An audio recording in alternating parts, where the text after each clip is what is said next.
Pandeliu ka metode herë tjera, Pandeliu dhe këtë rallë që është në parlament është si rezultati i manovrave që bëri kryetari për t'ia hapur vendin. Kurse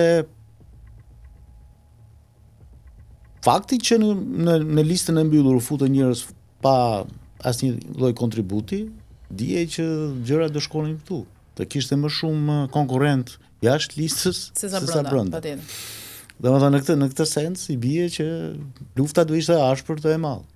Dhe edhe kjo luftë ose edhe kjo konkurrencë, ky konkurrim u ndikua nga kryetari.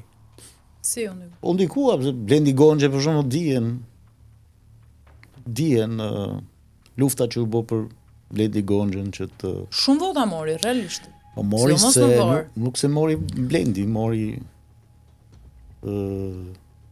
strukturat që i shërbyen thonë. I shërbyen me urdhrin e Ramës.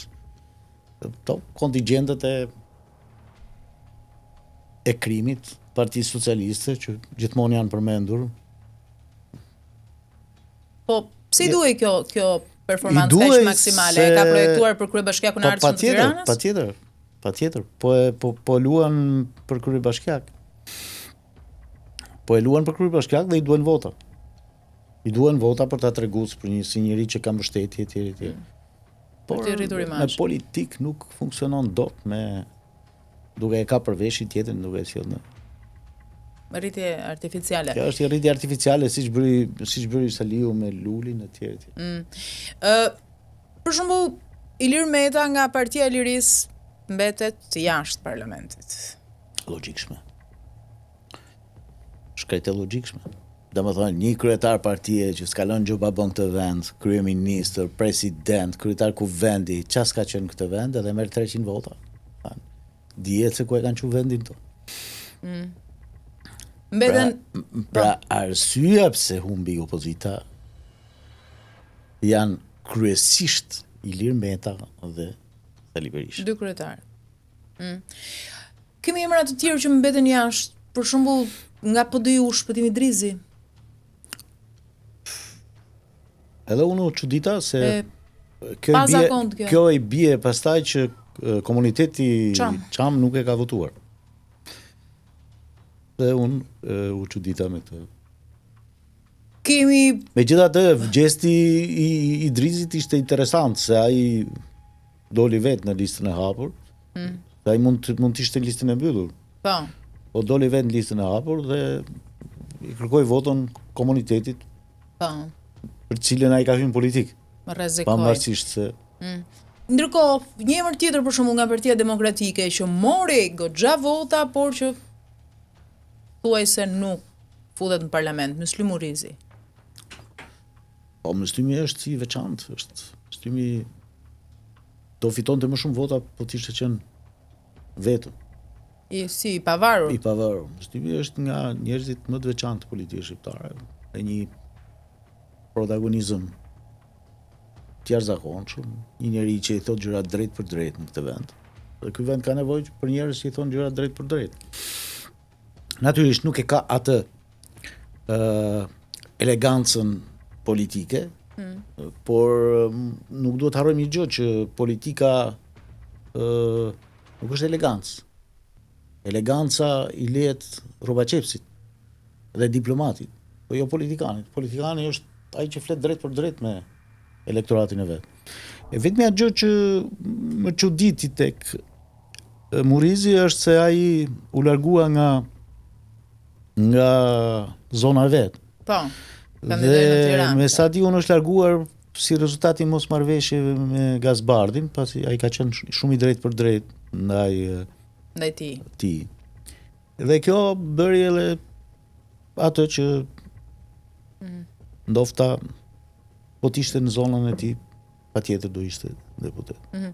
Ndërkohë, kemi nga radhët e partive të reja, kemi deputet në parlament të sigurtshëm, Agron Shehaj, Adriatik Lapaj, Redi Muçi. Pret një zëvendësim në thënjzat e opozitës nga këta këta tre personazhe dhe pse Agron Sheha ka qenë dhe më herët?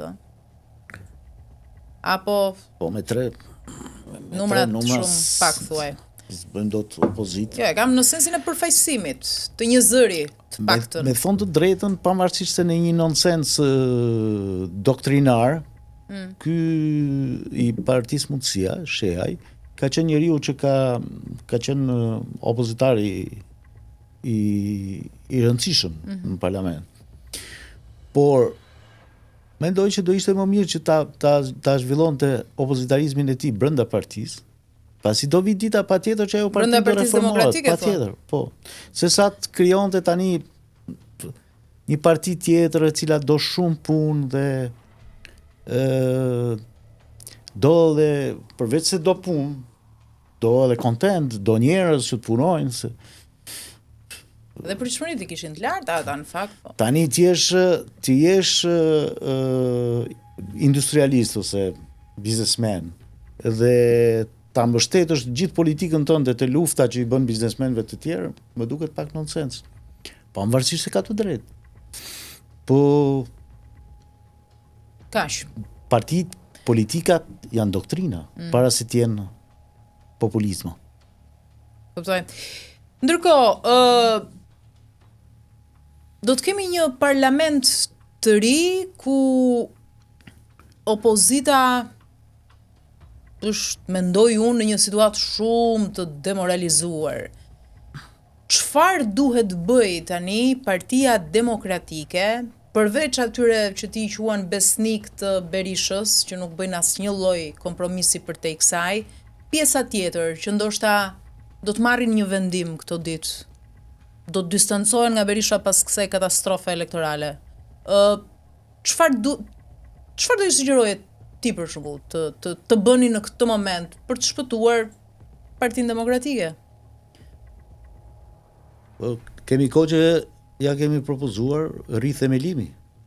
Po jo rithemelimi siç me të njëjtat ftyra. Jo me të njëjtat ftyra, po tani ka ardhur koha që siç kanë thënë dikur, proletar gjitha vendeve shpërndahuni edhe bën krijoni një kushtet kur Berisha nuk ikën, krijoni një parti tjetër politike, e cila do jetë forcë reale, jo kështu. Një tjetër parti thua? Po duhet një parti. Duhet një parti, duhet njerëz të ri, duhen të nuk mund të vish tani të bësh. Mos harro, jemi në 2025-ën, ai vjen me Tritan Shehun prapë në Gjirokastër, është merr. Si mund të mendosh se do fitosh me Tritan Shehun në Gjirokastër? Është absurde. Po ti beson se do ta hedhin këtë hap një pjesë e demokratëve aty, apo askush nuk do të dalë nga rreshti i Berishës, pavarësisht se ky fundit nuk ikën? Unë besoj që gjërat do të ndryshojnë në Shqipëri.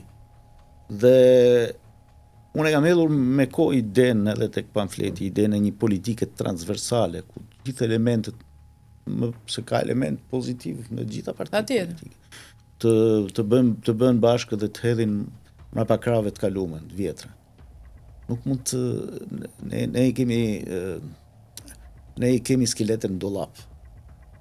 Domethënë, unë e konsideroj veten e vjetër, pasi e njoh politikën që në vitin 1991. Tani ato njerëz 30% e tham elektoratit që votojnë sot nuk ishin lindur. S'kishin lindur. Si mund vazhdojmë ne me të njëjtat? Po mirë, ka ardhur ky moment sepse praktikisht duket se jo, Berisha ka paralajmëruar një stim protestash, nuk njeh zgjedhjet, nuk e lëshon leadershipin e Partisë Demokratike, nga ana tjetër një qeveri që merr mandatin e 4 në një formë gati monarkike. Pra është situata që prodhohet kjo që ti po thua? Po është situata, mos harro se Shqipëria ka miq. Unë nuk mendoj që miq do ta lënë në balë Shqipërinë. Mendoj që gjërat do ndryshojnë avash avash. Natyrisht askërkush nuk kishte pritshmëri tjetër përveç se ti merrte edhe këto zgjedhje Tirana. Por ama zullumi po trashet për ditë. Ta miq nuk ka reaguar asnjëri deri tani. Po faktikisht që s'ka reaguar, çfarë do të thotë kjo? Argument për mua. Apo presin zyrtarizimin e procesit? Po presin zyrtarizimin, po edhe që s'kan reaguar nuk mund të themi se para raporti ishte skandaloz. A mirë, raporti Po. tjetër. Po, i miqve është ai. Mirë, i miqve është dhe ai, pa ai, aty ka qenë, ai gjithmonë i miqve Jo kështu, s'ka qenë gjithmonë kështu. Një farësoj me me goxha problematika që nuk u është më problematik se në 2021. do të ketë ndonjë Dhe mos harroni që në politikën në total në politikën e votës po evidentohen figura autoritariste. Dhe ky është një rrezik për gjithë, nuk është vetëm për Shqipërinë.